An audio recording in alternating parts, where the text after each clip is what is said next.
बरस लरी में झिमी सावन के बदरिया दही के बदनिया पे कि भौजी रे बुलबम बोलत जाई में कांवर लेके कन्हिया पे कि भौजी रे बुलबम बोलत जाई में कांवर लेके कन्हिया पे। हर हर महादेव। कैसे सिंगर भाई लोग, फाइनली ये जो हम गाना लिखे हैं ना, बोलबम गाना लिखे हैं न्यू ट्रैक नया अंदाज में। भौजी रे बोलबम बोलत जाइम कंवर लेके कन्हिए पे, एकदम न्यू ट्रैक पति पत्नी के ऊपर गाना लिखे हैं, बोलबम गाना लिखे हैं। तो आप सिंगर हैं तो इस गाने को गा सकते हैं, रिकॉर्डिंग करवा सकते हैं दोस्तों। बिल्कुल हम ये गाना फ्री में लिखे हैं, तो पूरा वीडियो को फुल देखिए। हम गाना को स्टार्ट कर रहे हैं, लेकिन गाना को स्टार्ट करने से पहले आपसे हाथ जोड़ के रिक्वेस्ट है, चैनल पर नए हैं तो सब्सक्राइब कर दीजिए, लाइक कर दीजिए। और मेरा नाम जान लीजिए, मेरा नाम है राइटर राजा सिंघानिया। तो चलिए महादेव जी के नाम पर चैनल पर नए हैं तो सब्सक्राइब कर दीजिए। हम गाना को स्टार्ट करते हैं, स्क्रीन पर देखिए लक्ष्य को। चलिए दोस्तों, ये मुखड़ा है, हम मुखड़ा को गा रहे हैं। ओसो के भारा भखल खाली चली जाई, घरवा में केहू नहीं खे देवघर कैसे जाई। हाँ, ओसो के भारा भखल खाली चली जाई, घरवा में केहू नहीं खे देवघर कैसे जाई। बरस लरी में झिमी सावन के बदरिया दही के बदनिया पे।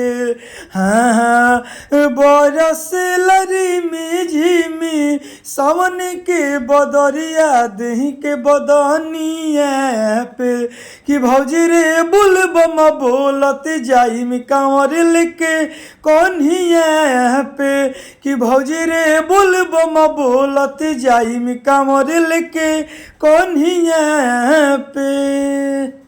चलिए दोस्तों, ये पहिलिका अंतरा है, हम पहिलिका अंतरा को गा रहे हैं। रहते हमारा संगवा निक लागित नु हमारो मनवा, जवन खैते खिलैते हरियर चूड़ी बाजार से किन के लैते।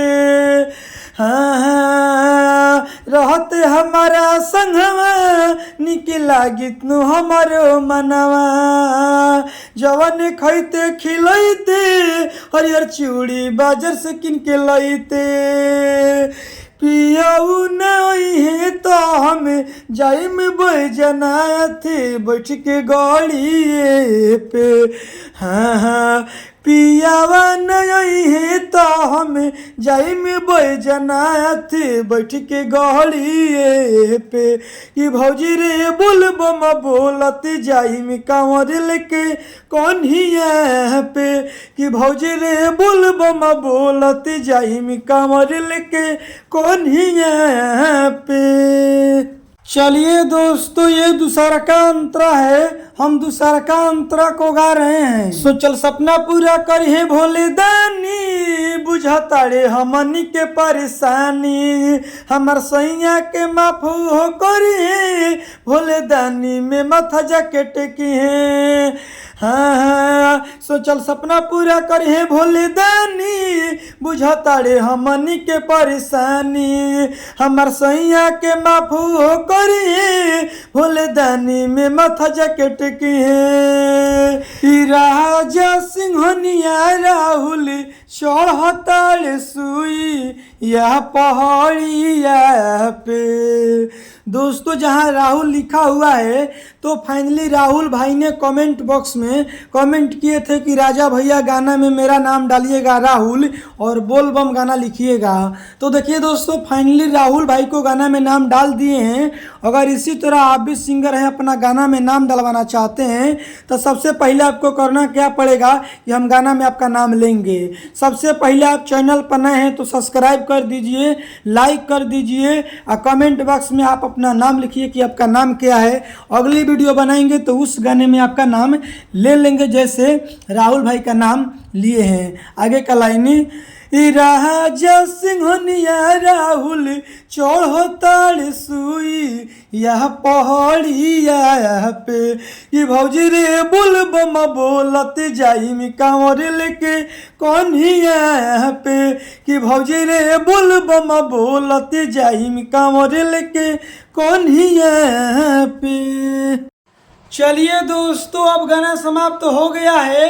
अब मेरा बतिया को ध्यान से सुन लीजिए दोस्तों। अगर आप सिंगर हैं, चाहते हैं कि नहीं हम इस गाने को नहीं गाएंगे, हम पर्सनल गाना लिखवा कर गाएंगे अपने लिए स्पेशल, तो अगर आपको पर्सनल गाना ही लिखवाना है तो देखिए स्क्रीन पर मोबाइल नंबर है, कॉल करके हमसे बात करके आप हमसे पर्सनल गाना लिखवा सकते हैं। इनसे बढ़िया, इनसे बेस्ट।